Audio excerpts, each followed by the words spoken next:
Dios tiene maravillosas virtudes, las más perfectas, la justicia, la santidad, su poder.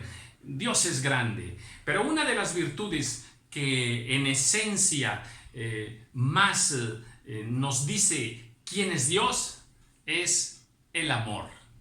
Y hay muchas escrituras que nos confirman ese perfecto, ese maravilloso amor eterno que Dios tiene para con sus hijos.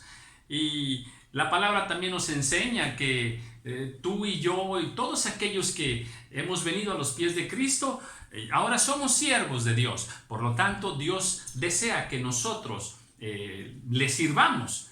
¿Dónde vamos a servir a Dios? Donde quiera que Él nos lleve. En nuestro entorno familiar, de trabajo, en nuestro entorno de la escuela donde asistimos, en la vía pública, en todo lugar. Dios quiere que nosotros le sirvamos. Algunos sirven dentro del cuerpo de Cristo, dentro de la iglesia, de las mismas actividades de la iglesia. Ahí, bueno, pues ahí Dios quiere que le sirvamos. Hay mucho trabajo dentro del cuerpo de Cristo, dentro de la iglesia. Y también, bueno, pues algunos reciben algún llamado al ministerio, en los ministerios que están dentro de la palabra del Señor. Ahora, tengas ministerio o no tengas ministerio, Dios quiere que tú le sirvas. Y para servirle, ¿verdad? Como vamos a hablar de un Dios maravilloso, como vamos a representar, somos embajadores del reino de Dios, pues precisamente tenemos que vestirnos como embajadores del reino de Dios y tenemos que imitar a Dios en ese precioso amor.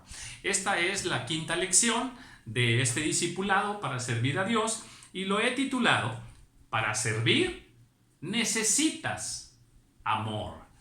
Y bueno, pues toda la obra de Dios, toda la obra del Señor está basada en el amor. Él hizo la creación por amor. Hizo un plan de salvación al ver que los hombres se pervirtieron. Hizo un plan para salvar a la humanidad por amor. Por amor el Señor sana a los enfermos. Por amor el Señor escucha nuestras oraciones. Por amor ha puesto autoridades en las naciones. Por amor el Señor ha establecido su iglesia. Por amor nos ha dado dones y talentos. Por amor hace descender la lluvia sobre buenos y malos. Grande es el amor de Dios. Así es que prestemos atención a esto porque si queremos glorificar al Señor, debemos permitir que su amor sea en nosotros, su amor crezca en nosotros y convertirnos en una fuente de amor para ese amor, darlo a todos aquellos que lo necesitan. Muy bien.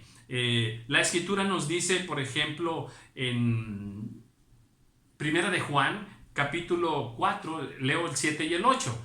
Dice así la palabra del Señor. Dice: amados, amémonos unos a otros porque el amor es de Dios.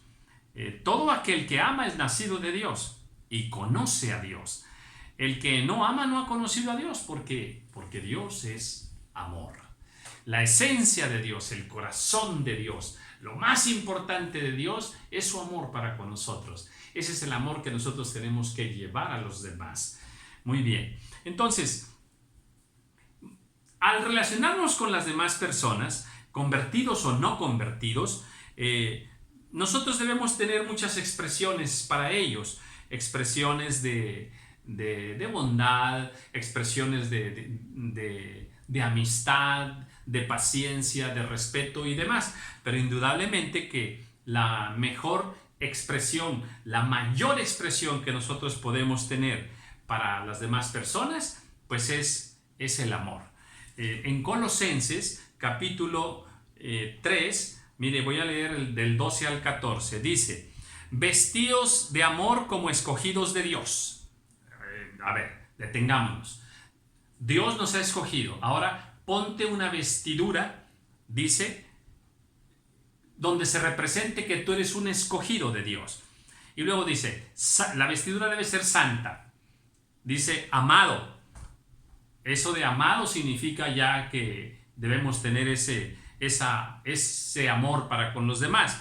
Dice, de mucha misericordia, de benignidad, de humildad, de mansedumbre, de paciencia, soportándonos unos a otros. Mire, nos está dando unas virtudes muy necesarias que nosotros, si estas virtudes hacemos que estén en nosotros, a donde quiera que vayamos, vamos a ser un reflejo del reino de Dios, un reflejo del amor de Dios para los demás. Y luego dice en el versículo 13, soportándoos unos a otros, perdonándoos unos a otros. ¿Cómo necesitamos soportarnos y perdonarnos unos a otros? En familia, en el trabajo, en todas partes, ¿verdad? Y también dentro de la iglesia. Dice, si alguno tuviere queja contra otro, de la manera que Cristo os perdonó, así también hacedlo vosotros. Y luego agrega algo hermoso en el 14. Y sobre todas estas cosas que les acabo de mencionar, dice, vestíos de amor. Dice, ¿por qué? Porque es el vínculo perfecto. Mire, por encima de la mansedumbre, de la humildad, de la paciencia, por encima de la santidad misma, Dios aquí está diciendo, por encima de todo esto, quiero que te vistas de amor. Dios quiere que ponernos esa vestidura para poder servir al Señor. La pregunta que Dios le hace a Pedro, ¿verdad? Pedro, ¿me amas? Y Pedro se queda pensando y total ya le responde, sí, sí, Señor, yo te amo. Pero fíjese la pregunta que el Señor le hace. Dios está asegurando de que en el corazón de Pedro hay amor, porque ese amor lo va a necesitar. ¿Para qué? Para que apacientes mis corderos. O sea, para que trabajes en mi obra. Pedro, ¿me amas? Sí, Señor, porque te voy a encomendar algo, Pedro. Te voy a encargar a mis hijos. Te voy a encargar a aquellos por los cuales yo di a mi hijo. Yo di mi sangre. Dios ama a esas ovejas. Dios ama a los pecadores. Pues Dios nos encomienda que vayamos a ellos, a nosotros que ya hemos recibido de su amor, hemos probado ese maravilloso amor de Dios, que es lo que nos sostiene cada día. Bueno, y así, con ese amor, nosotros vayamos a recoger más fruto. Nosotros llevemos ese amor de Dios a aquellos que están muy necesitados de ese amor de Dios. Entonces, sí, Pedro, ¿me amas? Sí, Señor. Bueno, entonces, quiero que te inviertas en mi obra. Entonces, de eso se aseguró el Señor. Esa pregunta es una pregunta muy interesante, ¿verdad? Si nosotros amamos a los demás, entonces podremos manifestarles hacia ellos mucha bondad, muchos beneficios espirituales. Por ejemplo, podemos ir a consolar a los demás, al que está triste. El Señor dice, el Espíritu del Señor está sobre mí. Hablo de Lucas 4, 17, 18 y 19. Dice, por cuanto me ha ungido, ¿verdad? ¿Para qué? Para dar buenas nuevas a los pobres, para sanar a los quebrantados de corazón, para dar vista a los ciegos, para libertar a los cautivos.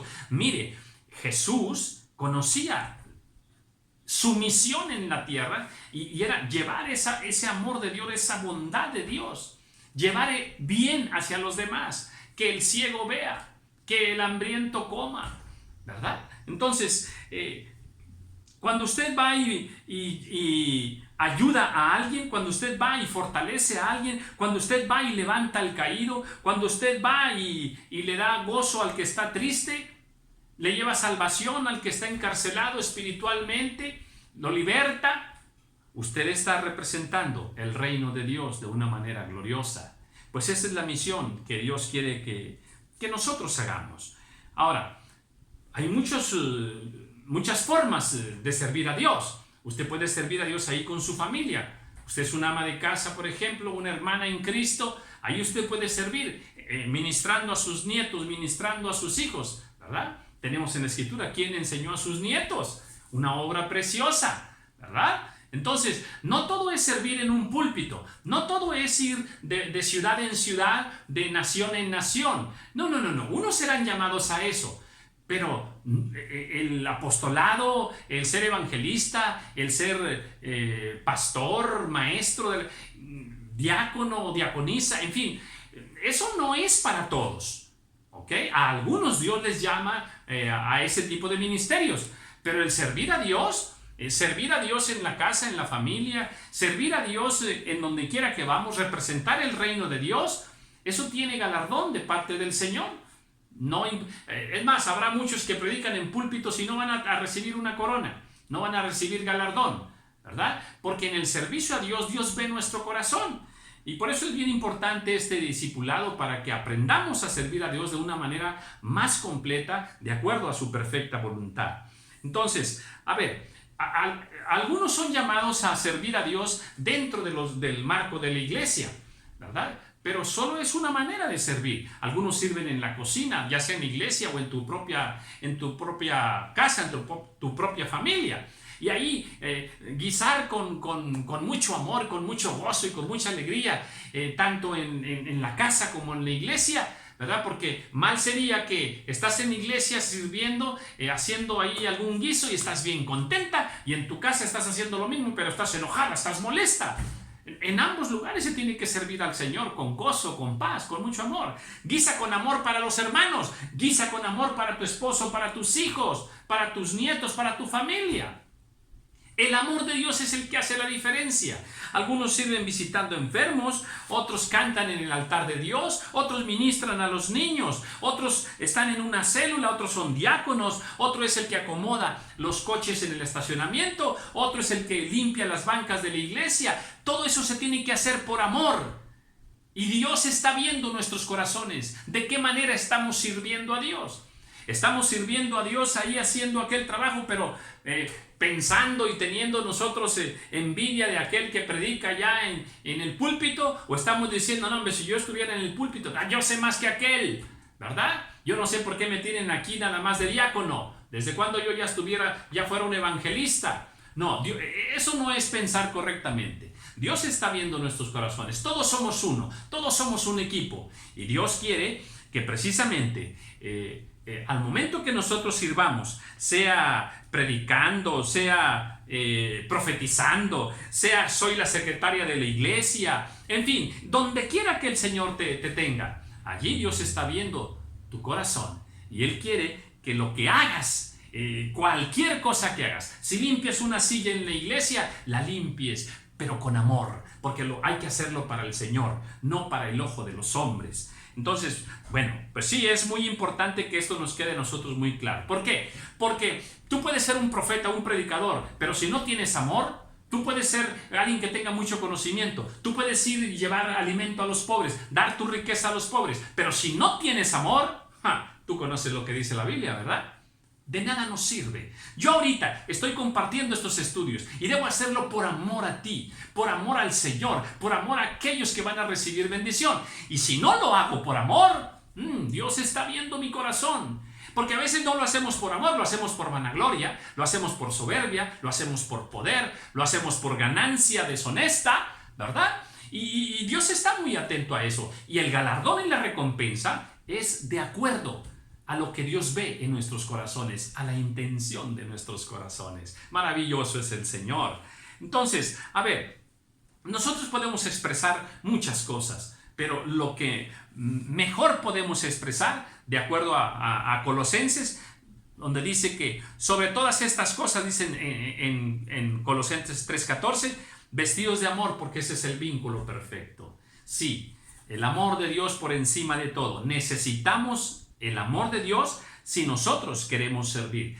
Todo lo que digas, todo lo que hagas, llénalo de amor. Pero estamos hablando de un amor maravilloso, porque el amor cubre muchas faltas, dice la Escritura. Ahora, dentro de la iglesia te van a ofender muchas veces. Muchos hermanos te van a ofender, muchas hermanas te van a ofender. El pastor te va a fallar. La esposa del pastor te va a fallar muchas veces también. Los hijos del pastor también. Todos fallamos. ¿Por qué? Porque no somos. La iglesia está compuesta de hombres y mujeres imperfectos. Pues necesitamos ese amor de Dios para cubrirnos y para mantenernos unidos. Ahora, cuando hablamos de ese amor, indudablemente que hablamos de un amor perfecto, el que todo lo sufre, el que todo lo espera, el que todo lo soporta, el que todo lo cree. Ese amor que no se irrita. Así es de que vamos a quitarnos el enojo, esa ira dentro de la iglesia, fuera de la iglesia, en el coche, en el trabajo. Vamos a quitarnos ese enojo en la familia. ¿Por qué? porque el amor no se irrita. Practiquemos ese amor precioso que dice que el amor nunca deja de ser. Si servimos a Dios con amor, estamos representando dignamente el reino de Dios a los perdidos. Dios te bendiga.